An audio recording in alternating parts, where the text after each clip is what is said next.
जसं मी सुरुवातीलाच म्हटलं, गणेशोत्सवाचा उत्साह महाराष्ट्रभर बघायला मिळतो आहे आणि त्या उत्साहामध्ये न्यूज 18 लोकमतवर काही महाराष्ट्रभरातली क्षणचित्र, दृश्य, आनंद, उत्साह आपण बघणार आहोत। उपमुख्यमंत्री देवेंद्र फडणवीस यांनी राज ठाकरेंच्या घरी जाऊन त्यांच्या गणपती बाप्पाचं दर्शन घेतलं। यावेळी त्यांच्यासोबत अमृता फडणवीस देखील उपस्थित होत्या। राज ठाकरेंच्या घरच्या बाप्पाचं दर्शन घेतलेलं आहे। उपमुख्यमंत्री देवेंद्र फडणवीस यांनी सपत्नीक त्या राज ठाकरेंच्या घरी गेलेल्या होत्या।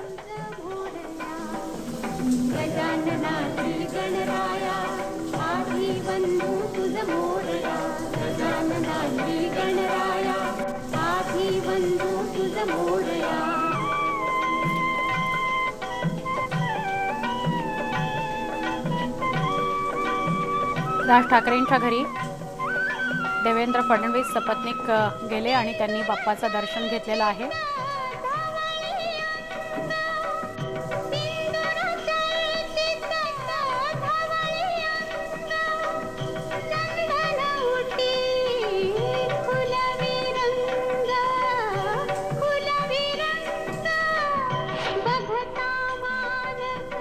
मुख्यमंत्री एकनाथ शिंदेंच्या वर्षा या निवासस्थानी गणपतीची प्रतिष्ठापना करण्यात आली।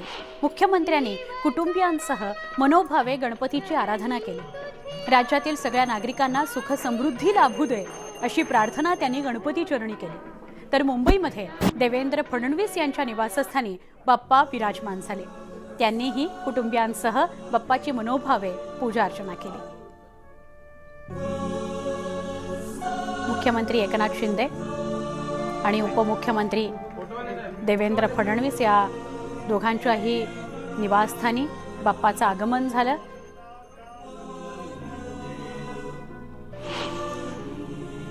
सणामध्ये आज मला वाटतं सर्व खासदार गेले। आज चांगली सुरुवात आहे आणि गणेशाचं आगमन झालेलं आहे आणि आदरणीय प्रधानमंत्री महोदयांनी चांगला मुहूर्त शोधलेला आहे। बाप्पा त्यांना खूप खूप आशीर्वाद देणार आहे आणि म्हणून या देशाचं जे काही आज आपण नाव जगभरामध्ये पाहतोय त्याला आणखी मोदी साहेबांना बाप्पाच्याकडून विघ्नहर्त्याकडून बळ मिळेल।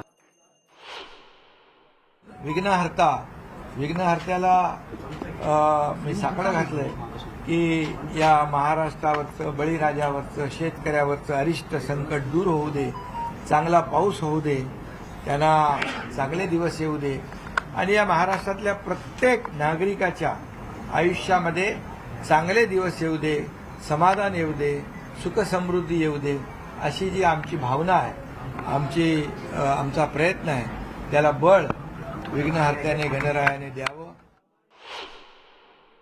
याही वर्षी मी आपल्या प्रशासनाला सूचना दिलेल्या आहेत, निर्देश दिलेले आहेत।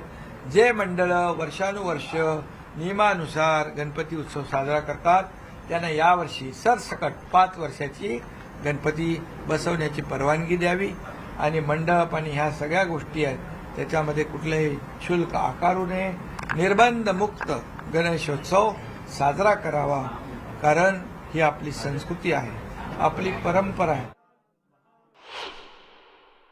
विघ्नहर्त्याला एवढीच विनंती आहे, एवढंच साकडं आहे की आपल्या राज्यासमोर, आपल्या देशासमोर जी काही विघ्न आहेत ती विघ्न दूर करण्याची शक्ती विघ्नहर्त्याने आपल्याला सर्वांना द्यावी आणि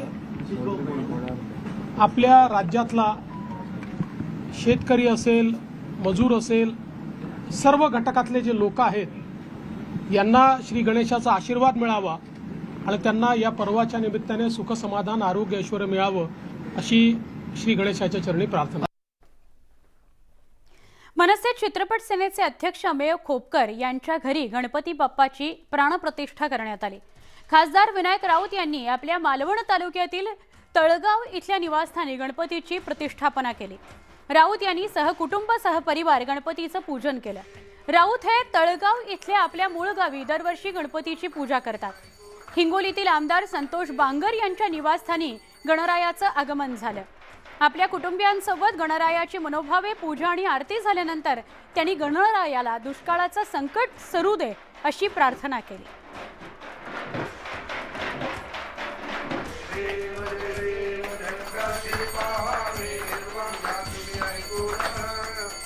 Yeah.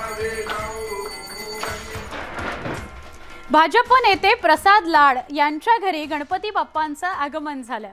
लाड यांनी मनोभावे पूजा करून बाप्पाची प्रतिष्ठापना केली. राष्ट्रवादी काँग्रेसचे जयंत पाटील यांच्याही निवासस्थानी बाप्पा विराजमान झाले. त्यांनी दुष्काळाचं संकट सुरू दे अशी प्रार्थना बाप्पा चरणी केली.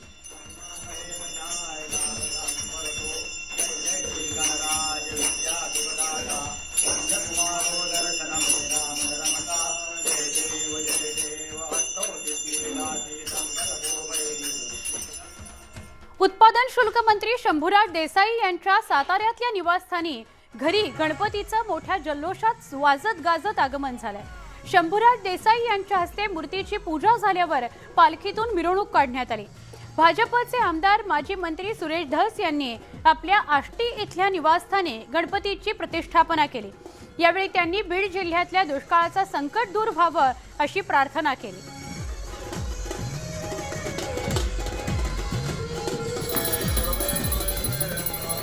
एका बाजूला शंभूराज देसाई यांच्या घरी बाप्पा यांचं आगमन झालं तेव्हाची दृश्य आणि आमदार धस यांच्या घरी प्रतिष्ठापना झाली. ही दोन्ही दृश्य एका वेळेला आपण बघतोय.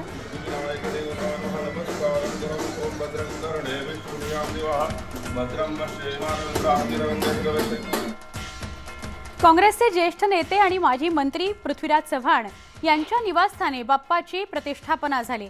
राज्यात पाऊस पडावा, शेतकऱ्यांवरील विघ्न दूर व्हावं अशी प्रार्थना त्यांनी बाप्पा चरणी केली. राज्याचे कृषी मंत्री धनंजय मुंडे यांच्या परळी इथल्या निवासस्थानी गणपतीचं मोठ्या थाटामाटात आगमन झालं. संपूर्ण शेतकऱ्यांच्या जीवनात सुख, शांती आणि समृद्धी नांदू दे अशी प्रार्थना मुंडे यांनी केली.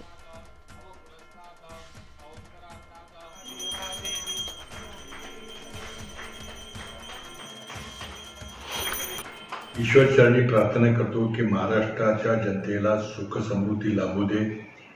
जे संकटाचे काळे ढग आज दिसत आहेत ते दूर होऊ दे. पाऊस पाण्याचा प्रश्न सुटू दे. दुष्काळ सदृश्य परिस्थिती निर्माण झालेली आहे. लोकांना मदतीचा हात देणं आवश्यक आहे. महाराष्ट्राच्या जनतेवर, महाराष्ट्रातल्या शेतकऱ्यावर फार मोठं दुष्काळाचं विघ्न आहे. आज विघ्नहर्त्याची स्थापना करत असताना, पूजा अर्चा करत असताना या विघ्नहर्त्याकडे एवढंच साकडं घातलं की या महाराष्ट्राच्या जनतेवरचं, महाराष्ट्राच्या शेतकऱ्याच्या जीवनावर जे विघ्न आलंय दुष्काळाचं, ते विघ्नहर्त्याने लवकरात लवकर दूर करावं.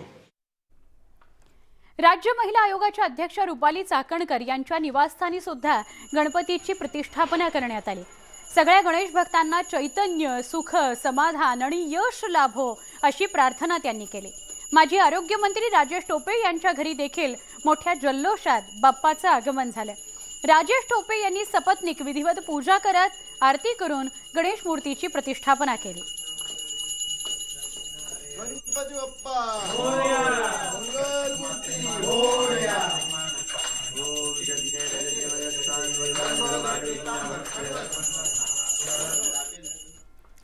राष्ट्रवादी काँग्रेसचे आमदार अमोल मिटकरींच्या अकोल्यातील निवासस्थानी गणपती बाप्पाची प्राणप्रतिष्ठापना करण्यात आली. अमोल मिटकरींनी गणपतीच्या देखाव्याकरता शिवकालीन गाव साकारलं आहे. शिवरायांच्या काळातील सुराज्य पुन्हा आणण्याकरता अजित पवार राज्याचे मुख्यमंत्री व्हावेत असं साकडं त्यांनी गणपती बाप्पाच्या चरणी घातलं आहे.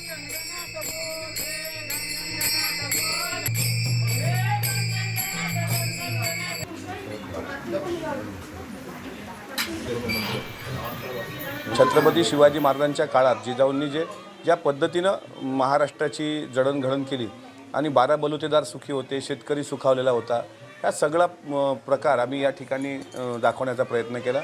आणि बाप्पांचरणी साकडं घातलं की असं सुराज्य निर्माण करायचं असेल तर अजितदादांच्या हाती महाराष्ट्राचा राज्यकारभार जावा. आगामी काळात अजितदादा महाराष्ट्राचे मुख्यमंत्री व्हावे आणि अजितदादांवर टीका करणारी जी प्रवृत्ती आहे त्यांचं सुद्धा लवकरात लवकर लग्न व्हावं, म्हणजे मानसिक संतुलन जाग्यावर राहील. अष्टविनायकामध्ये सगळ्यात श्रीमंत गणपती अशी या गणपतीची ओळख आहे. गणेशोत्सव काळात गणपती बाप्पाचं विलोभनीय स्वरूप पाहणं ही एक पर्वणीच असते आणि त्यात मूर्तीवर विविध रंगी दागिन्यांची सजावट असेल तर दुग्ध शर्करा योगच. गणपतीचा 5 दिवसांचा जन्मोत्सव सुरू आहे आणि त्यानिमित्तानं पेशवेकालीन पेहराव आणि विविध दागिन्यांनी सजलेले विघ्नेश्वराचे रूप पाहण्याकरता भाविकांनी मोठी गर्दी केलेली आहे. ओझरचा गणपती त्याचं त्या विघ्नहर्त्याचं सुंदर रूपडं आपण बघतोय. अष्टविनायक गणपतीमधील सर्वात श्रीमंत गणपती अशी ओळख असलेल्या विघ्नेश्वराच्या दरबारामध्ये आपण आहोत. खरं तर आज गणेशाचा जन्मोत्सव साजरा झाला आणि या निमित्ताने आपण गणपतीचं हे सगळं मनमोहक रूप पाहतोय. समोर पाहिलं तर गणपतीला वर्षातून फक्त या 4 दिवसामध्ये असे दागिने परिधान केले जातात आणि गणपती बाप्पाच्या पुढच्या साईडला जर पाहिलं तर वेगवेगळ्या लाडू असतील किंवा वेगवेगळी फळं असतील त्याचा महाप्रसाद मांडलेला आहे. खरं तर या गणपतीची जी श्रीमंती आहे याबद्दल आपण जाणून घेणार आहोत आणि गणपतीच्या या उत्सवाच्या काळात नेमकी काय नियोजन केलं हे जाणून घेणार आहोत. आपल्यासोबत आहेत देवस्थान ट्रस्टचे अध्यक्ष गणेश भाऊ, काय एकूण माहोल आहे या 3-4 दिवसामधला? अष्टविनायकातील प्रमुख स्थान असलेलं श्री क्षेत्र ओझरमध्ये आज श्रींचा जन्मोत्सव सोहळा मोठ्या थाटामाटात संपन्न झाला. सकाळी पहाटे 5 वाजता महाअभिषेक झाला. त्यानंतर श्रींची महाआरती झाली. 12:30 वाजता श्रींचा जन्मोत्सव सोहळा मोठ्या थाटामाटात संपन्न झाला.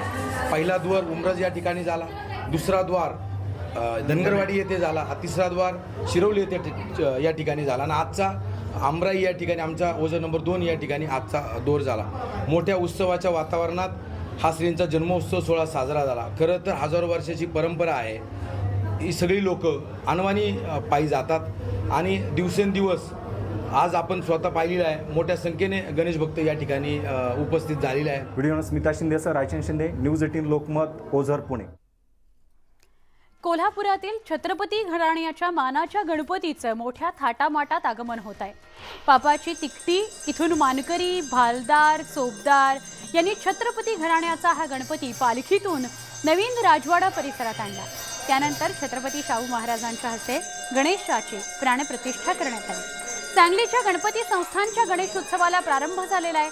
सांगली संस्थानच्या गणेशाचं आगमन मोठ्या थाटामाटात झालेलं आहे. या गणेशोत्सवाकरता संस्थानच्या वतीनं विविध कार्यक्रम आयोजित करण्यात आलेले आहेत.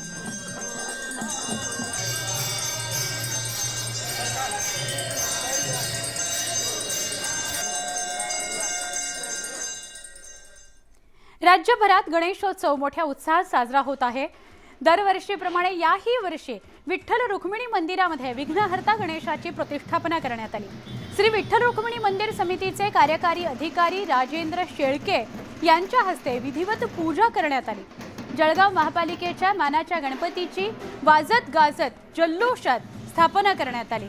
134 वर्षांची या मानाच्या गणपतीची परंपरा आहे. या मिरवणुकीमध्ये महापालिकेच्या आयुक्तांसह कर्मचाऱ्यांनी ठेका धरल्याचं बघायला मिळालं.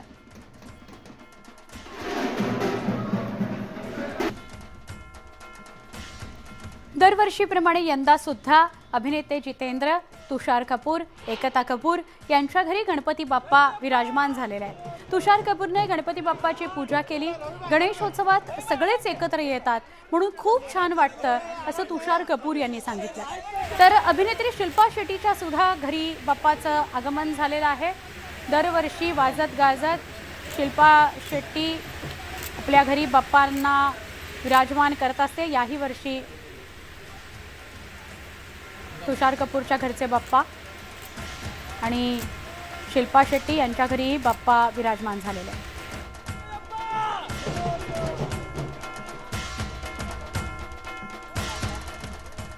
बुलेटिनमध्ये इथेच थांबतोय. गणेश उत्सवाचा उत्साह असाच आपण बघत राहणार आहोत. आत्ता बुलेटिनमधून जाताना एक नजर टाकूया आजच्या तापमानावर.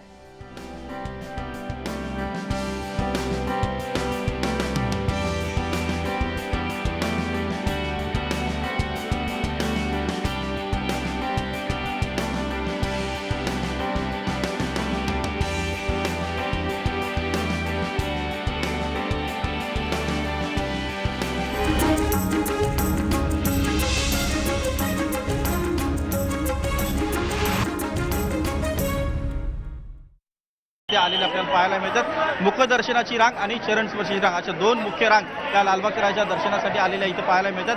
मुखदर्शनाची रांग देखील पूर्णपणे फुलून गेलेली आपल्याला पाहायला मिळते. लालबागचा राजा आणि गर्दी हे समीकरण एक आपण गेले कित्येक वर्ष पाहत आलेलो आहे. देशभरातील सगळ्यात मोठं गणेशोत्सव मंडळ हे लालबागचा राजा सार्वजनिक गणेशोत्सव मंडळ आहे आणि त्याच निमित्ताने इथे मोठ्या संख्येने गणेश भक्त येत असतात. लालबागच्या राजाचं दर्शन घेण्यासाठी, मूर्तीच्या पायावरती डोकं ठेवून आशीर्वाद घेण्यासाठी सर्व गणेश भक्त इथे दरवर्षी मोठ्या संख्येने येत असतात. आजही इथे दिवसभरामध्ये मोठ्या संख्येने नेते असतील, अभिनेते असतील ते इथे येणार आहेत. सध्याची माहिती मिळते त्यानुसार मध्य प्रदेशचे मुख्यमंत्री अशोक गेहलोत हे दुपारी 2:30च्या सुमारास इथे लालबागच्या राजा दर्शनासाठी येणार असल्याची माहिती मिळते आहे. त्याचबरोबर दुपारी 1 वाजता लालबागच्या राजाची आरती जी आहे ती केली जाणार आहे आणि आरती जी आहे पहिल्या दिवशीची ती त्यामध्ये सहभागी होता यावं या साठी देखील गणेश भक्त आतुर झालेले आहेत. मोठ्या संख्येने गणेश भक्त इथे आलेले आपल्याला पाहायला मिळतात. एक गर्दीचं तुफान जे आहे ते आपल्याला इथे पाहायला मिळतं आहे आणि अशीच गर्दी आपल्याला पुढील 10 दिवस अनंत चतुर्थीपर्यंत या लालबाग मार्केटमध्ये पाहायला मिळणार आहे. मुंबईतलेच नाहीत, महाराष्ट्रातलेच नाही तर संपूर्ण देशभरातले आणि जगभरातले गणेश भक्त इथे मोठ्या संख्येने येत असतात आणि लालबागच्या राजाच्या चरणी आपली श्रद्धा आणि आपलं नतमस्तक जे आहे ते इथे ठेवून आशीर्वाद घेण्यासाठी ते गणेश भक्त येताना आपल्याला पाहायला मिळतात. उदय, धन्यवाद या सगळ्या माहितीसाठी. मुंबईतील प्रसिद्ध असा लालबागचा राजा आणि तिथे भक्तांची कशी गणेशोत्सवाला आजपासून सुरुवात झाली आहे. जगभरातील गणेश भक्तांचं आराध्य दैवत म्हणजे लालबागचा राजा आणि यंदा लालबागच्या राजाला छत्रपती शिवाजी महाराजांच्या 350व्या राज्याभिषेक सोहळ्याचा देखावा साकारण्यात आलाय.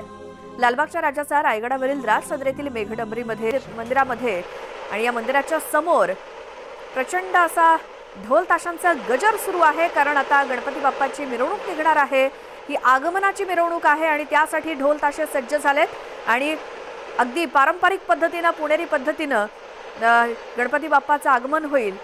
ज्या ठिकाणी ही सजावट केलेली असते संपूर्ण 10 दिवसांसाठी श्रीमंत दगडूशेठ हलवाई गणपती ज्या देखाव्या रूपी मंदिरामध्ये विराजमान असतो त्या ठिकाणी आता गणपती बाप्पाची आगमन मिरवणूक तिथपर्यंत निघेल श्रीमंत दगडूशेठ हलवाई गणपती मंदिरापासून आणि त्यासाठी ही ढोल ताशा पथकं सज्ज आहेत आणि मोठ्या संख्येनं पुणेकर आणि राज्यभरातून नागरिक सुद्धा अगदी आगमनाची मिरवणूक पाहण्यासाठी सुद्धा आलेले असतात.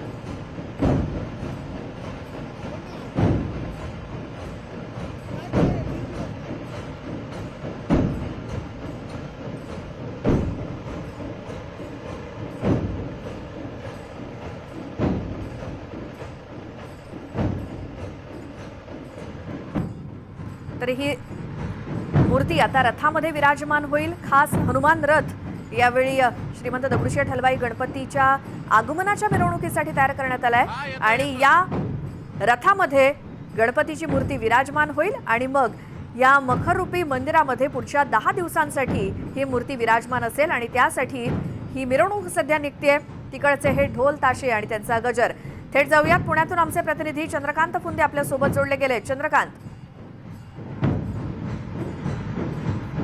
आपण दृश्यांमध्ये बघू शकता, कॅमेरा दाखवतोय बघ सगळे सेकंद 10